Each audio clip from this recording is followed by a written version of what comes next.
Hello, everybody. My name is Aaron Collins. It's been a while since I've done one of these. Every now and then, I like to come on here and do movie reviews, do something that I call a pop culture pop. I've done it, I think I've done it twice before on movies. I'm trying to get better at it. I'm trying to get more comfortable in front of the camera, also work on my oratorio skills. So, everyone just let me know how I'm doing. Bear with me. So let's get on with the review. The movie I'm going to be reviewing today is called American Made. It stars Tom Cruise and it's based on a true story, based on true events. It's about a man named Barry Seals. Barry Seals was a pilot for TWA Airlines back in late 70s, early 80s. Anyway, he was recruited by the CIA to smuggle drugs, and then eventually he became a gun runner. Yeah. So it all started. He was, as I stated, he was a pilot for TWA Airlines. Just working, it was a regular job, and bringing home some pretty decent money. His wife, who went by the name for some reason Lucy in the movie, was basically a stay-at-home mom. But anyway, so like I was saying, CIA checked him out, approached him, had a mission for him to go on. Now he couldn't believe what he was saying because he had just also got through getting his pilot's license. So he knew how to fly the little Cessna type planes. But anyway, the guy is talking to him. He's finding it really hard to believe. He wanted him to make some deliveries for him to some remote areas of the world. Well, one of these areas that he made the run to, the main area, he went to Central America. Dropped off some stuff there. Then he had to pick up some stuff, some packages of the narcotic kind. So he starts dropping these packages off. I'll just go on and say it. They were bricks of cocaine. So he's dropping them off. And after a while, he starts, getting real good at it. Matter of fact, they even dubbed him as the gringo who gets it done. So anyway, he starts, making these runs and deliveries. He doesn't tell his wife, though, for a little bit because, he knows she'll flip out. Of course, she did flip out when he told her that he quit his TWA job. She was understandably livid. But when he started making the runs for the government, he started bringing in more money. Well, in the movie, there was an incident where, he was living in Louisiana at the time, where the Louisiana state troopers were going to come and raid his home, kick his door in. He didn't tell his wife, though, anything. He wound up getting his wife and kid out of the house in just a nick of time before the state troopers kicked before the stadies kicked down his door. So when they finally keep driving until they get all the way to Arkansas, a little small town in Arkansas. And he gets settled there, sets up a home. His wife is not happy with him. She doesn't like being where she is. When he meets the guy that recruited him outside with another mission for him, he tells him he still can't tell his wife. However, his wife winds up finding out anyway when she sees a large sum of money in a bag. So after a while, he starts making more deliveries. And then he comes across these three Latino gentlemen who wound up to be really important. two of the guys, I remember one of them's name was Ochoa. I forget the other one. And then, of course, the third one, as we all know, was Pablo Escobar. Now, these three men would eventually become, or at least Escobar would eventually become head of what is known as the Medellin cartel, which was named after Medellin, Colombia, which is a town where he grew up, where Escobar grew up. So they give him some cocaine to take back to the States. Of course, they pay him. He brings cocaine back, and after a while, they start building up a trust with him, start bonding with him. After a while, he starts getting more money, start getting more missions. Matter of fact, the work starts coming in more plentiful, so much to where he has to have some more help. So he gets three more guys with planes. They all make these runs with him.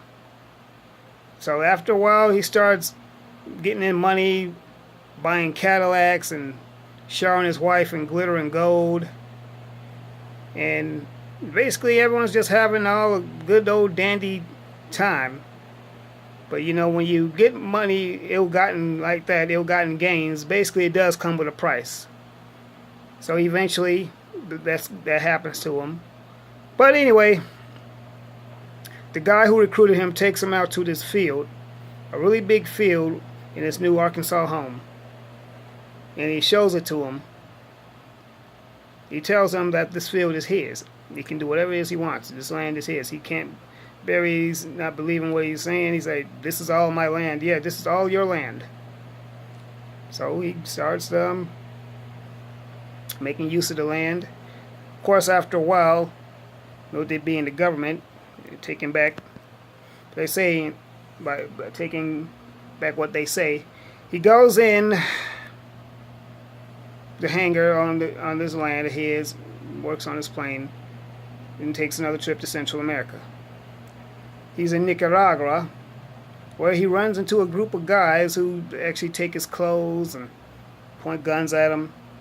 It just so happens his buddies from the cartel come in the nick of time and introduces them to what this group of people are known as the Contras. The Contras is a revolutionary unit that fought against the civil war of they fought against the enemies of their people, which were working for the Nicaraguan government, known as the Sandinistas. Now, he brings them guns, which they don't know how to use, so they have to teach them how to use them. So him and his friends with the planes, they fly these Contras into the United States, and just as I said before, the land that the guy gave them, they take the land back and start using it as a training ground for the Contras. So inadvertently, then the United States supplied the Contras and taught them what they know. It's taught these Contras how to fight their war in their country, how to fight the Sandinistas. And after a while, the money still starts pouring in. Barry Seals winds up getting rich, super rich, to where he can just about afford anything he wants. And then he starts building up the town of Arkansas where he lives. Banks pop up. He starts basically. He basically financially takes care of this town, to where no one touches him. Even the local sheriff is brought off by him. After a while, his wife's brother comes to live with them, and in the course of living with them, he puts him to work, cleaning the hangar up, basically giving them little menial duties, like grunt work, getting beer for the other guys, which he doesn't like at all. Until one day when he's in the backyard, he's poking around and comes across some money hidden in the ground. He finds more of this money and buys him a car, which basically he starts flashing around and getting attention from, people such as the sheriff.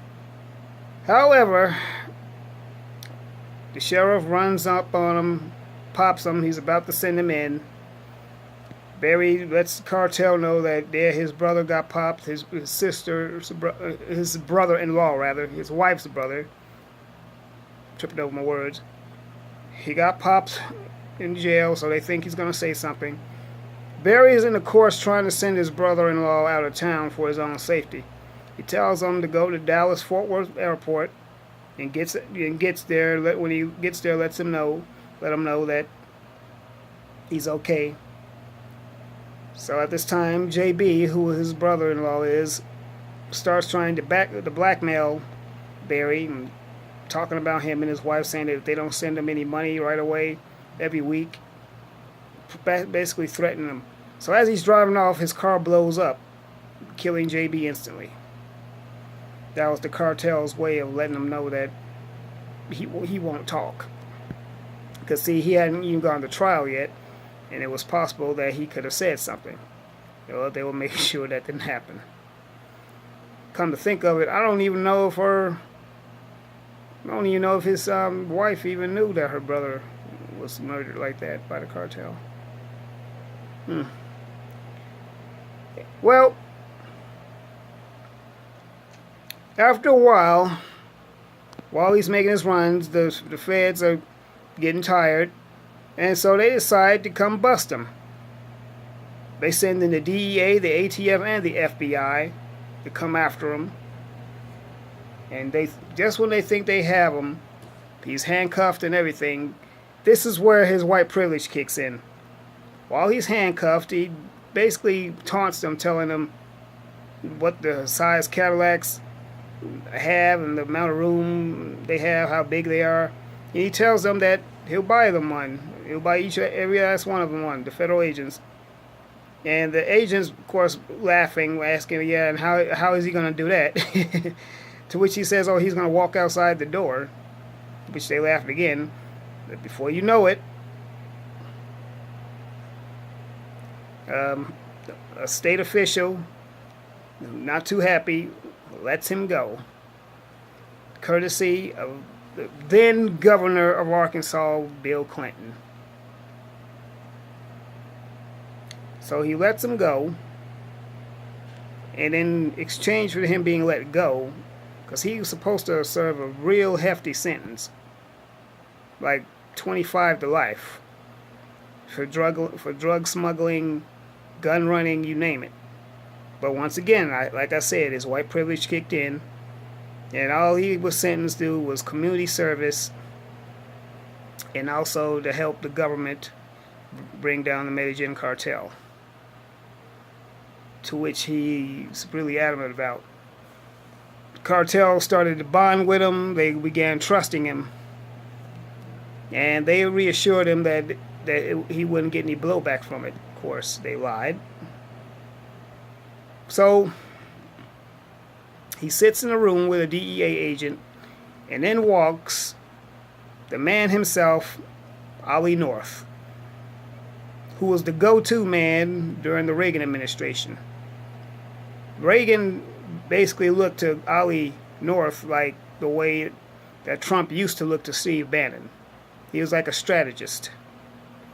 So North talks to Seals and lets him know that, listen, in exchange for you not serving time, we want you to go to work for us.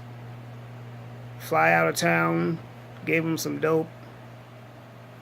And what he wanted to do, he wanted to take pictures, unbeknownst to the cartel, of them taking this dope and putting it inside and taking it, so they can have something to pop Escobar with. During this time, when he flew back to Central America, Pablo Escobar was paranoid and wasn't even trusting him after they, of course, killed his brother-in-law. And not to mention, Pablo Escobar was dealing with other issues himself. So he, after a while, starts to calm down. He invites him aboard the plane, which was a bigger plane, by the way, than the one he had. This was like a C-47 jumbo liner, one of the big planes that carry cargo. So they board the plane, while they're getting the dope, they start snapping pictures. Now, Seals was assured that the pictures would be between them, Ollie North, and the DEA and him. So while they're sitting here, while he's at home watching TV with his wife, on comes the news, and the very pictures that he took with Escobar and his crew wound up on the news as well with him in them. At that time, he knew he was screwed. He knew he was so screwed. So he basically told his family to get out of town. He kissed him goodbye while he was doing his community service, after which he went to hiding. He was making videotapes of his entire time running missions and runs and drove for the CIA and the cartel. And he knew that back in Central America that Escobar and his crew were plotting and planning to kill him. So just the same, while he was at community service outside sitting in his car, a cartel assassin walked up to his car and shot him dead. Of course, he knew it was going to happen. That's why he didn't really fight, because he knew what was going on. He came to terms with what he had done, which basically goes to show is that the very government that recruited him to work for him, now they abandoned him, cut the strings, and left him on his own. His wife moved safely back to Louisiana with some of the remnants of the riches he had, but basically it went down for him. It was curtains, and it just goes to show that they'll use you up, and when you get done being used, your usefulness for them, they let you go. Kind of like how the devil works. But that's another story altogether. Anyway, everyone, like, comment, subscribe, share this video. I hope I did good. I hope I didn't leave no parts out. I felt like I was dragging, but anyway, I did the best I can trying to tell this historical event. But yeah.